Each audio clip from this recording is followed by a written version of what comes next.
Vámonos con los comentarios políticos y saludo a mi compañero y le agradezco como siempre a mi compañero Gilberto. Gilberto, buenos días. Hola señora, muy buenos días, ¿cómo está? Pues contenta de haber nacido. Muchas gracias, nos hubiéramos ido también de vacaciones como todos los funcionarios públicos, Sí, no, estatales y municipales, ¿no? Sí. ¿Qué cree que a nivel nacional hay muchos temas, pero cuando les cargamos a nivel estado y a nivel municipal, no solamente encontramos atrás. vacaciones en los sitios de Facebook y en las publicaciones de sus sitios oficiales?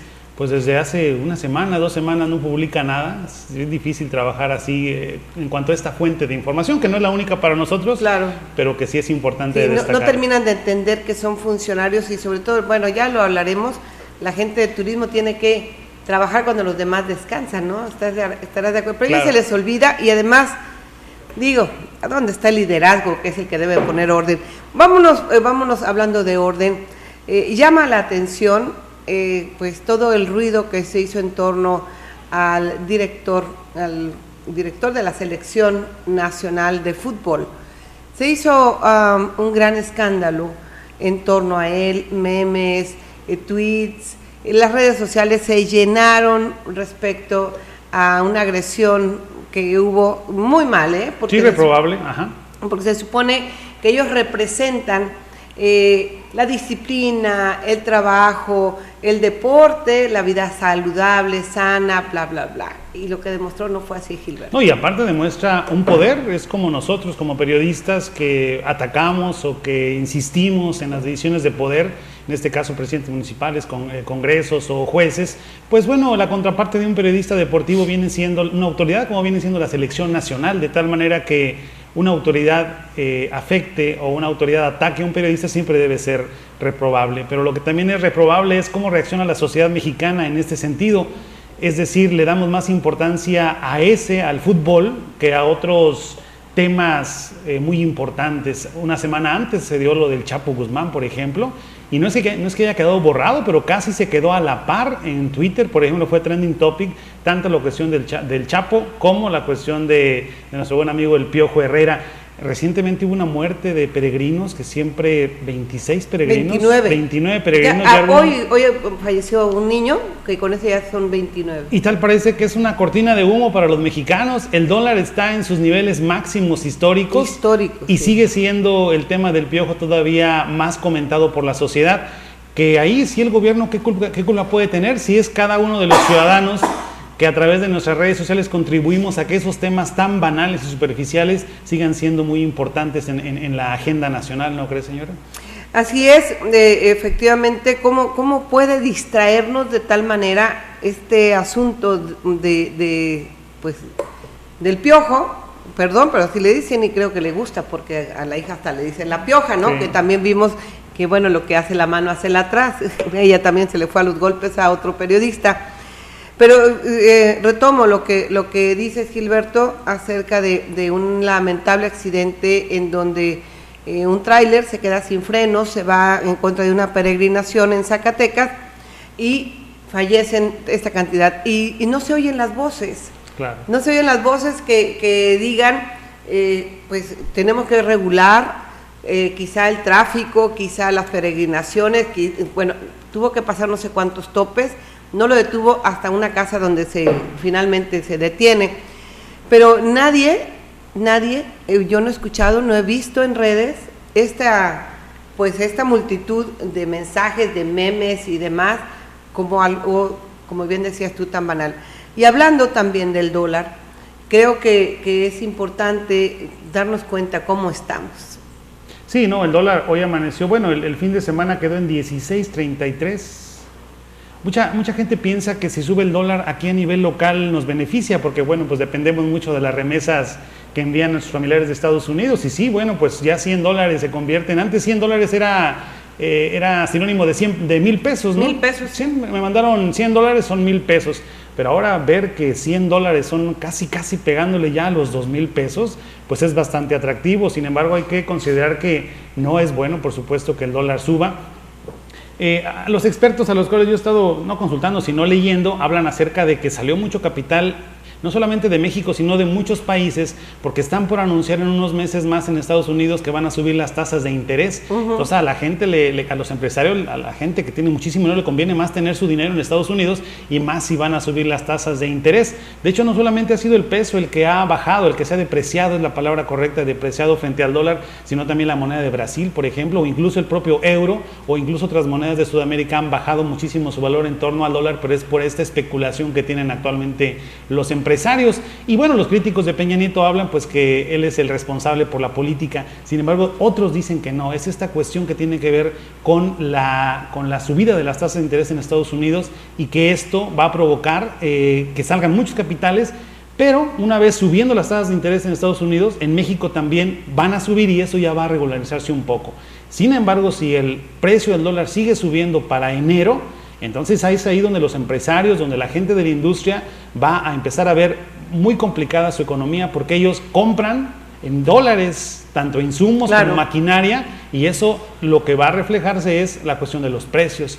¿Dónde se refleja dónde se refleja el cambio en la fluctuación del dólar? En los precios. Las empresas ya no van a poder seguir controlando el precio de sus productos, y es cuando entonces los ciudadanos de a pie, vamos a empezar a ver que la barrita, que el refresco, que la cerveza, que cualquier otra cuestión de incluso de alimentos van a empezar a subir. Es ahí donde no nos conviene que el dólar suba. Así es, Gilberto. Hace 13 años, en el 2002, cuando sucede lo de las Torres Gemelas, que por lo pronto del mes que entra cumple 13 años. Sí, ya, me parece que fue ayer. Sí, el 11 de septiembre del 2002. Ustedes recordarán, querido auditorio, que al menos en Río Verde existían más de 25 casas de cambio, porque efectivamente teníamos mucha llegada de dólares. Actualmente yo creo que no encontramos 5, o sea, de ese tamaño, sí. O sea, es una quinta parte de las casas de cambio que existían por el movimiento que teníamos.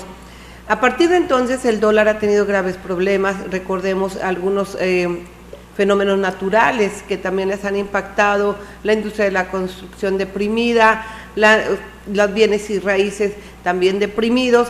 Por eso Estados Unidos había estado sosteniéndose, y hoy por hoy vuelve a ser la moneda más fuerte.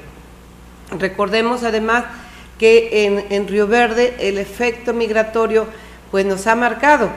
Antes la gente iba y regresaba a estarse a su ciudad, o regresaba. Ahora se llevan a los papás, se llevan a toda la familia, ya no está regresando.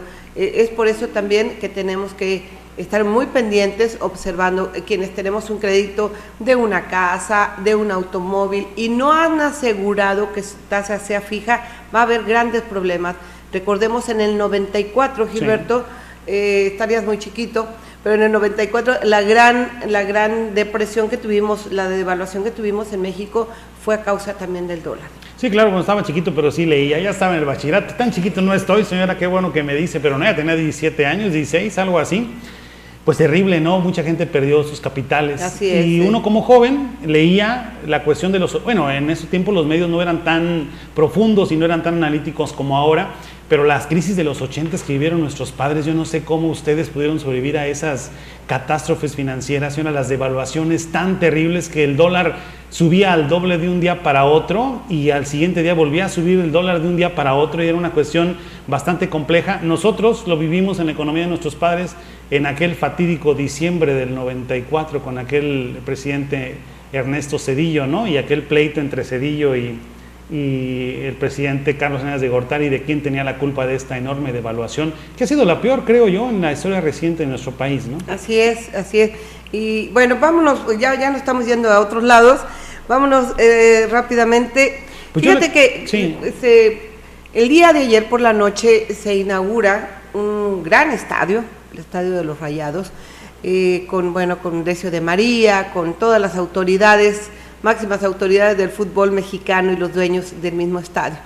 Lo criticable fue que es a puerta cerrada, no sé a qué le temen, o por qué, pues pudiendo haber sido un gran espectáculo para miles de gentes, vacío. Peña Nieto solo. Sí, bueno, yo creo que no quiso exhibirse a una rechifla, ahora sí que monumental. Exponerse, ¿verdad? Como es el estadio, por cierto, muy bonito de Monterrey. Sí. Y decirle, bueno, entre paréntesis, que México está llenando de muy buenos estadios. Esperemos que en algunos años posteriores Hay muy buenos jugadores. No, buenos jugadores y aparte un mundial, que es lo que luego buscan. Imagínense, no vivieron esa experiencia. Pero bueno, fuera de eso, yo le pregunto, ¿qué calificación usted le daría al presidente Enrique Peña Nieto? Pues yo le daría apenas un 6. Un 6. Bueno, pues coincide con muy poca parte de la población. Mire, tenemos una gráfica, si nos la puede poner nuestra compañera Guadalupe. Esta gráfica, si la vamos deteniendo, por favor. Esta gráfica habla acerca de la calificación, así como los maestros nos ponen calificaciones en la escuela, o en cualquier curso, en cualquier diplomado, en cualquier maestría, nos dan nuestra calificación. Así han evaluado ciudadanos y líderes al presidente Enrique Peña Nieto desde abril del 2013. Él inició con una calificación de panzazo, aprobatoria, de 6.3 y de 7.1 en abril del 2013. Ahora sí lo dejamos correr, ¿les parece? Y ahí se mantuvo solamente un mes y después totalmente a la baja hasta llegar a julio de este año, donde los ciudadanos le dan una calificación de 4.7 reprobatoria y los líderes han bajado de haberlo tenido en 7.1. Ahora los líderes califican al presidente Enrique Peña Nieto con un 3.3. ¿Cómo la ve? Preocupante porque mientras que le vaya bien a nuestro presidente, nos va bien a todos y esto es preocupante. Creo que es parte de la estrategia de presentarse en estos lugares a puerta cerrada. Sí, y viviendo ya su mundo, está encerrado el presidente totalmente. El problema es con quién se encierra. Y cuando se encierra con personas que no le dan los mejores consejos o con personas que están peor que él, hablando de su círculo más cercano. Lo tienen en una burbuja, ¿estás de acuerdo? Sí, es como evidente. Algunos por acá también que los tienen en burbuja. Es evidente lo que hablábamos hace 15 días acerca de las renuncias de funcionarios. ¿Qué se necesita para funcionar? Lo dicen periodistas a nivel nacional. Si uno comete un error y está a punto de que lo despidan de un trabajo o renunciar, ¿qué ha ocurrido en los últimos meses en el gobierno federal? Y eso no ha provocado renuncias de primer nivel. Eso también llama mucho la atención. Ni han provocado ni han exigido. Sí, claro que sí. Hay otra gráfica, no sé si la quiera mostrar rápidamente. Claro. Mire, la primera es acerca de lo rojo. Lo rojo tiene que ver con la desaprobación del gobierno de Enrique Peña Nieto y lo verde tiene que ver con la aprobación. Se fija usted la desaprobación va subiendo, ¿sí? Desde el 30 hasta llegar al 64%. Y la aprobación comenzó con un 50% de ciudadanos y ahora ha bajado, aprobación es en verde, hasta el 34% en este julio. El siguiente gráfico habla de los líderes que hablaban muy bien de su gobierno por todas las reformas estructurales, pero también se ha caído y drásticamente. La desaprobación de ellos, que es la roja, empezó en 20 desaprobación y ahora está en 84. O sea, 8 de cada 10 líderes están desaprobando el gobierno de Peña Nieto y el verde es lo que tiene que ver con la aprobación, que también está cayendo en niveles muy por abajo. Nada más para darle crédito, es una encuesta realizada por el periódico Reforma del 23 al 26 de julio pasado. En esto, pues nuestro presidente tiene que dar un golpe de timón, indiscutiblemente, el que es el capitán del barco, emulando en esa comparación.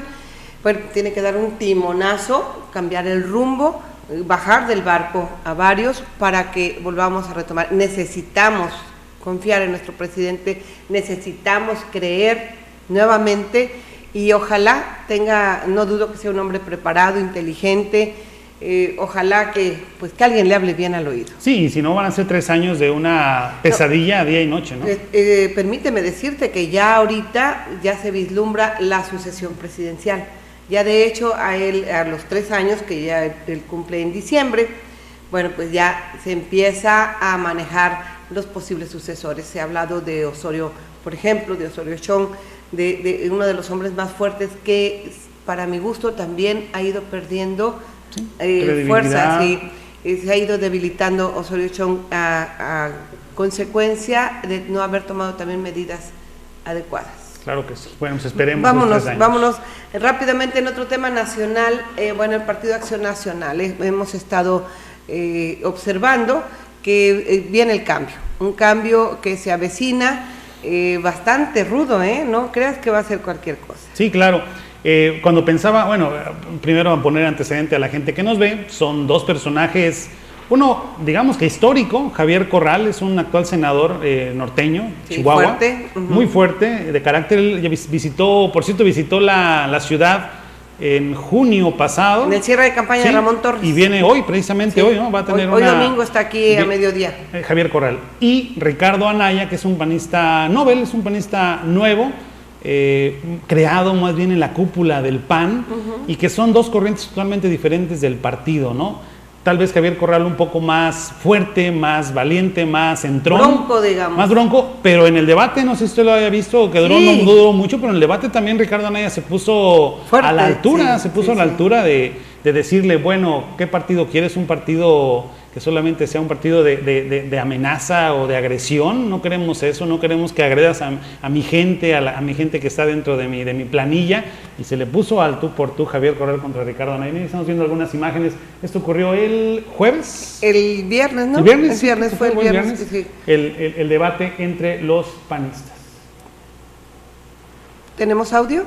No. Está... Bueno, déjame comentarte, en lo personal conozco a ambos candidatos, a ambos líderes, y habré de decirte que me parece que, bueno, la corriente de Corral, muy dura en contra de Madero y lo que significa.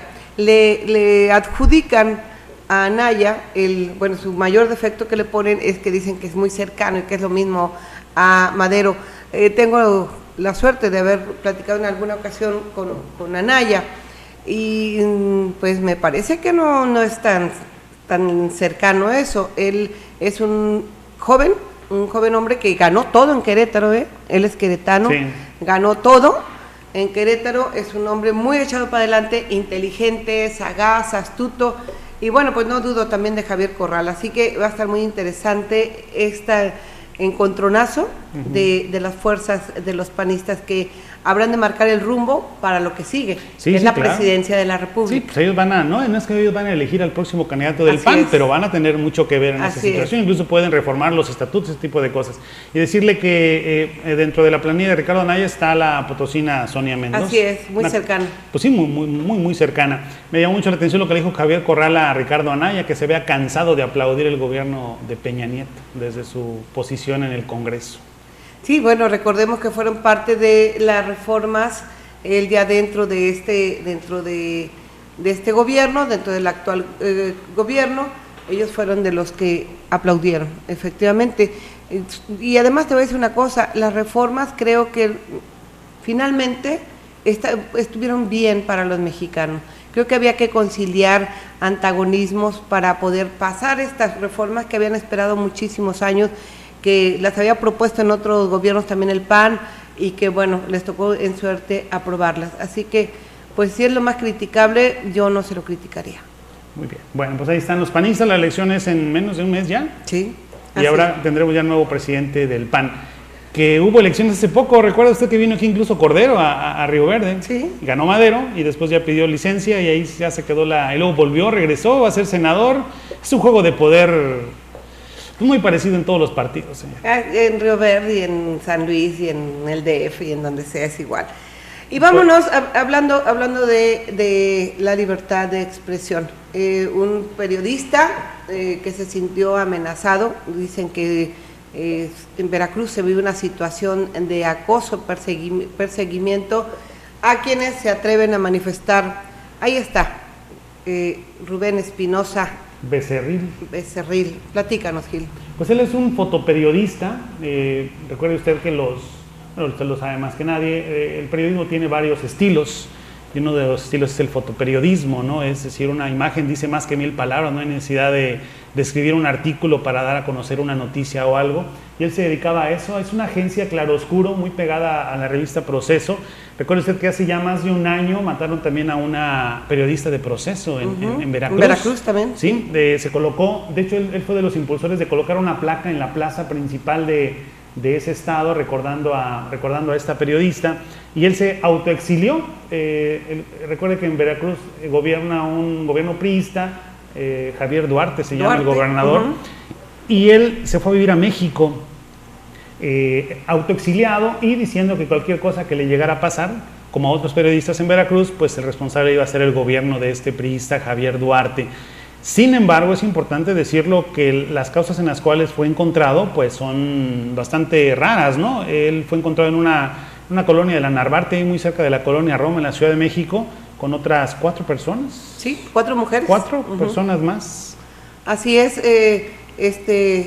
periodista tenía 2 días, este fotoreportero tenía 2 días desaparecido, su familia había dado la voz de alerta y pues los encuentran. Una persona denuncia porque ve a través de una ventana a alguien amarrado, alguien atado, y entran a buscar y son los cuerpos. La investigación continúa, pero bueno, hablando de libertad de expresión, pues que en paz descanse este reportero y que Dios nos cuide a todos. Sí, no, y por el bien de... Es que sí, a uno lo pueden criticar por ser oficialista o no, sin embargo, algo que uno diga aquí siempre le va a afectar a alguien, y ese es el riesgo de un periodista, es uno de los riesgos de un periodista. Alguien bueno, pues mucha gente opina y comenta, y alguien decía que por qué no tenía yo el valor y por qué no decía así, con el asunto aquello de mis reyes, usted recordará. Decía, miren, así de fácil, ninguno de mis compañeros ni yo tenemos guardias personales de seguridad, nosotros damos la cara, estamos expuestos y obviamente que cuidamos nuestro trabajo, pero nuestra vida también. Sí, pero no vayamos a los extremos, es un tema complicado, incluso cualquier tema, cualquier opinión que uno emita a través de un medio de comunicación, siempre le va a afectar a alguien, y ese alguien, quién sabe cómo puede actuar contra esa persona que lo está exhibiendo o que tal parece que se sienta ofendido. Sí, es como por ejemplo los mensajes que llegan aquí al estudio. A veces me tocan, usted también es bastante álgido y bastante puntualiza mucho sus puntos de vista, y llegan algunos mensajes nada agradables, que si los leyéramos completos contra de quién nos dicen. O incluso contra de nosotros, nada más uno se traga el temor o el coraje en todo caso. Sí. Y otra cosa decirle, bueno, ellos son periodistas de medios bastante acreditados y de medios muy importantes a nivel nacional, pero ¿qué pasa con otro tipo de reporteros a nivel estado, incluso a nivel municipal? Es que actualmente cualquiera se dice reportero, cualquiera se dice periodista, y en dado caso afectan los intereses de alguno de estos compañeros o pseudo compañeros, y se hace un escándalo incluso a nivel estado, a nivel nacional, si les llegara a pasar algo en esto. También uno dentro del gremio tiene que verificar la constancia del periodista y verificar también cuál es su forma de vida dentro y fuera de su trabajo, porque es ahí donde nos llevan a todos, ¿no? A los que sí realizamos el trabajo constantemente. Pues bueno, vámonos al Estado. En el Estado, recordemos que la semana, hace 10 días, el domingo pasado lamentablemente no pudimos salir al aire, pero la semana anterior renuncia el secretario de Turismo. A escasos 2 meses de dejar este sexenio, renuncia por causas poco aclaradas. Se habla de varias cosas. Lo cierto es que turismo, un sector que ha sido tan importante, pasó de ser una joya de la corona, pues a ser un pedazo de vidrio. Y una joya de la corona porque en la época de Marcelo Santos fue la primera vez que llegó a dirección, ¿no? Turismo, ¿no? A Secretaría. Sí. Estaba ahí olvidada, ¿no? Yo creo que en alguna otra oficina, si acaso. Era alguna coordinación, primero fue dirección, luego pasó a ser coordinación, y a partir del sexenio de don Marcelo de los Santos, es la primera vez que es secretaría. Por cierto, la contadora Patti Bellis, quien hizo un excelente papel comparado con el recientemente salido Enrique Abud. Sí, bueno, viendo en Rebel hicieron grandes proyectos, la Media Luna es uno de ellos, pero se le dio seguimiento, las grutas, se le dio seguimiento, se le dio más inversión. El gobierno del Estado afirma que la inversión en infraestructura ha sido la máxima en la historia de San Luis Potosí. Así es. Pero entonces en todo el Estado, yo he tenido oportunidad de estar en grutas, en Gilitla, en Cascadas, y en donde quiera quedó huella. Pero en los últimos 6 años, pero hablan de inversión histórica, entonces ¿dónde está esa inversión? Porque no la vemos los ciudadanos. Y luego aparte renunciar en verano, donde está la época vacacional, ¿no? Sí. Y bueno, deja los que renuncian, los que se quedan, que andan de vacaciones, los delegados de turismo, los directores de turismo, andan de vacaciones. ¿Cuántos módulos vio de turismo en Rivera? Ninguna. No hay ninguno. Ninguno. Tenemos... ¿Qué se necesita para un módulo de turismo? ¿Estará muy caro? Mira, Gilberto, me consta, bueno, sé un poquito del tema, me consta que no es necesario dinero, es necesaria voluntad. Nada más, voluntad y coordinación. No es necesario el dinero, que claro, siempre hace falta, pero se necesita, y mira, hay empresas, la Coca-Cola, digo, de nuestros patrocinadores, lo puedo decir, que les prestan desde módulos, que te regalan aguas para que estés regalando. Si tú quieres hacer folletos, los haces entre los amigos, entre la gente que nos dedicamos a la industria turística. Puedes traer estudiantes, aquí tenemos tanto en la Justo Sierra como en el liceo, hay estudiantes de turismo que pueden hacer su servicio social. En fin, si se quisiera, se hiciera. Ahora es evidente que no solamente es difundir los sitios turísticos, sino sirve hasta para difundir el propio municipio, incluso hasta los logros de los gobiernos, incluso para que conozcan a nuestro municipio en otros lugares, porque es evidente que este verano ha sido diferente a otros años. Creo que se ve muchísimo movimiento, muchos paisanos, aparte de paisanos, mucha gente que está viniendo de muchísimos lugares. No sé, usted debe de conocer más del tema en ese aspecto. Sí, en este sentido, bueno, recordemos que hoy en día la necesidad de salir de vacaciones no es un lujo como antes. Los que salían de vacaciones era un lujo. Ahora es una necesidad. Vivimos bajo una presión constante, vivimos en carrera constantemente, que hay que salir de vacaciones. La tranquilidad que tenemos, que hay que reconocerle pues a nuestros gobiernos, a quien haya sido, que tenemos una tranquilidad en cuanto a seguridad pública, la gente viene con confianza. Además, Río Verde y Ciudad Fernández, quiero decirte, son los destinos más económicos, no tan solo de todo el estado, sino de toda la región centro. Los hoteles baratísimos, la comida es baratísima, o sea, venir a Río Verde es muy económico. Sí, estaba hace poco estaba cercano a una mesa de una familia, eran como 9. Llegó la cuenta y le dieron, son 300 pesos, señores. El señor, cada vez se va para atrás, 300, somos 9, sí hizo bien la cuenta. No, son 300. A uno se le hace caro 300 pesos. A ellos se le hizo baratísimo para 8 personas. Sí, Río Verde es un destino. Qué malo que no esté a la altura de quienes deciden las políticas públicas en la cuestión del turismo. Lamentable, ¿no? Pues sí, ojalá. Y los turistas encontraron basura y alumbrado público deficiente por todos lados. Eso sí lo que da vergüenza como rioverdense y fernandense. Pues, ¿qué hacemos? Mejor vámonos. Ya nos están marcando que ya están nuestros siguientes invitados. Pues no hay más que decir. El Boulevard Carlos Conjitus Barrios, o el Boulevard al Refugio, será inaugurado el próximo martes. Viene el gobernador del estado, en donde, pues lamentablemente, y eso hay que reconocer a don Rafael Aroviedo, que ha tenido la suficiente fuerza y voz para exigir y para reclamar airadamente la mala calidad de la obra. Lamentablemente creemos que en poco tiempo, por ahí por el puente, en este bulevar, va a haber desperfectos por una falta de impermeabilización precisamente en el puente.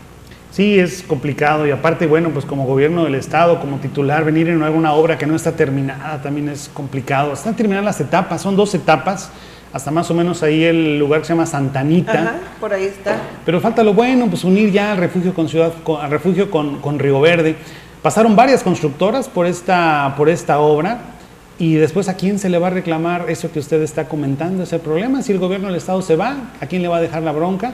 A los gobiernos municipales, pero siempre los afectados van a ser los ciudadanos. Lamentable que eso ocurra realmente, y eso es corrupción, señora, no hay otra cuestión más que corrupción. Esa es la palabra en la cual se debe definir este tipo de situaciones y muchas más en cuanto a obras que se manejan en estos lugares. Pues recordemos, bueno, el puente de Fierro está sin concluir. Recordemos que el camino a la Media Luna continúa sin terminarse. Han pasado tres periodos vacacionales. Bueno, te hablaré que empezaron hace un año, en agosto del año pasado, pasó las vacaciones de Navidad, pasó Semana Santa, pasan estas de verano, cuatro periodos vacacionales, y todavía no está adecuado el camino a la Media Luna. ¿Qué pasa? Sí. Leía de historiadores de Río Verde, tiene una página muy interesante, luego le paso la dirección, que el puente de Fierro se hizo en un año, el puente de Fierro, por ahí en los años 1900. ¿Tenemos 2 años y medio con este? ¿O 3? Sí. Y para aquella, un año se hizo el puente de Fierro, y tienen ya 2 años y no lo terminan. Bueno, pues ¿con qué lo estarán haciendo? Bueno, veremos, estará lleno de moneditas por ahí. Yo creo que sí. Gilberto, ¿algo más para retirarnos? No, Ya yo creo que no, tenemos muy buenos invitados, hay que escucharlos a ellos. Sí. Sí, vamos con el presidente municipal electo de Río Verde.